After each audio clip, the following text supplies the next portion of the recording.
Hi everybody, I'm Elizabeth Kerr-Amador with Midtown Dental Studio. This is my husband, David Amador. We're a husband and wife team. My name is Michael Ippolito. I am a Palm Beach County Fire Rescue probationary firefighter. My first impression of Michael was that he felt hopeless. And that we just needed to do something to help him.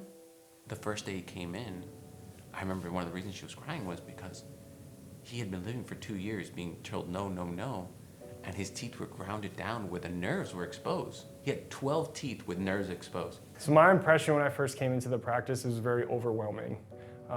At that point, I had been to, I want to say close to 30 different dentists and maxillofacial surgeons about helping just get me some relief and not be in constant pain. So coming in, it was very overwhelming because I had been let down so many times before, or so many people had refused to take any part or section of my case. So coming in here, I expected for them to take one look and be like, listen, there's nothing we can do, or they would have an option that was going to be so far out of our depth, like financially. I didn't know how things were going to turn out. I wasn't expecting anything except to be turned away. Mike was coming in as a cancer survivor and had grinded down his teeth down to basically almost nothing. And his solution was either rebuild everything, think him like a car, either rebuild a car that's been severely worn down or buy a new one. I mean, take out all the teeth and do implants. But at such a young age, doing those implants would down the road may need to be redone. So the idea was, can we save to prevent having to do something so drastic at such a young age? The biggest problem that I had with it was that I couldn't eat enough.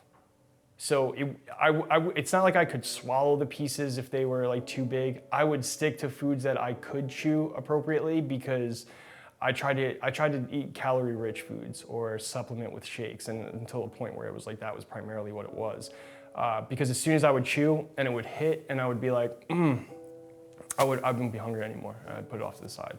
I noticed like there was the weight loss. There was, like my energy levels were depleted. And the problem with that was like now I wasn't getting what I needed to maintain like an active lifestyle. Firefighters saving families, pulling people out of, burning buildings. To feel hopeless, when you are giving hope to those that feel hopeless, it was an amazing journey for us to be part of. They really felt helpless, and that was when we decided, okay, we really need to help this guy. We need to help his family and change his life. Mike needed root canals, implants, surgery, bone regrowth. He needed his full facial reconstruction because just like somebody that loses teeth, the measurement from the nose to the chin, if you lose teeth, decreases. He had decreased so much that we had to take him back to where he originally was. And that's what I did. I got here super early. I think as early as I've ever been to seeing a dentist office open on a Friday. Like office closed down for me, solely me. I come in here, there's Dr. Kerr, Dr. Amador, Alex, and they went to town on me for 12 hours. We worked together, and one of our assistants, Alex, was here with us too, who's now in dental school. It was the three of us that worked together the entire day, and Dr. Amador and myself rotated as operators and on assisting each other to make it through. 12 hours of working on a person is a lot, and that says a lot to the patient, Michael. I mean, Yeah. He was really, really dedicated to his treatment. Essentially, I had an implant at the bottom left that they needed to uncover. And he wanted to give me some chewing room on the left, so he built a hybrid canine molar tooth. Coolest thing I've ever seen. The list of stuff that they did was so much that it is even hard to remember, but there is not a single tooth that they did not touch. What they did was they utilized what teeth I had, what anchor placements like I had, in order to keep as much of what I had there still. That's the coolest part, because I'm not gonna end up at a period of my life where I'm gonna need a denture where I don't have an anchor point.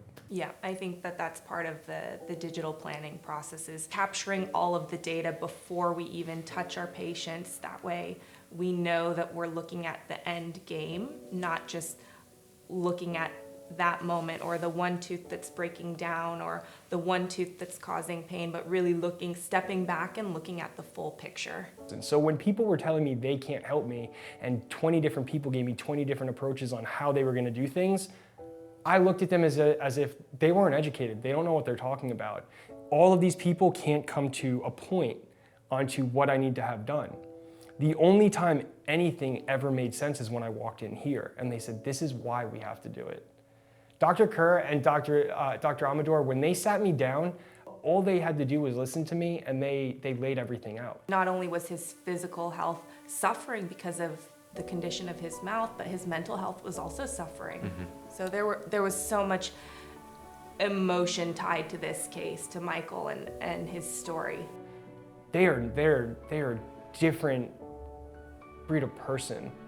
Never mind dentist. I mean, this is by far the most state-of-the-art I've ever seen. And I've been to a lot of dentists, so I think I have some ability to speak on what's out there. This is by far one of the coolest systems that I've ever seen. I've become me again, because you lose that side of you. So having that again, it makes me enjoy things again, you know, because now I can laugh. And I'm one of those people who laughs and opens his mouth, you know, when he laughs, but it always comes back to me and Andrea wanted a baby so bad.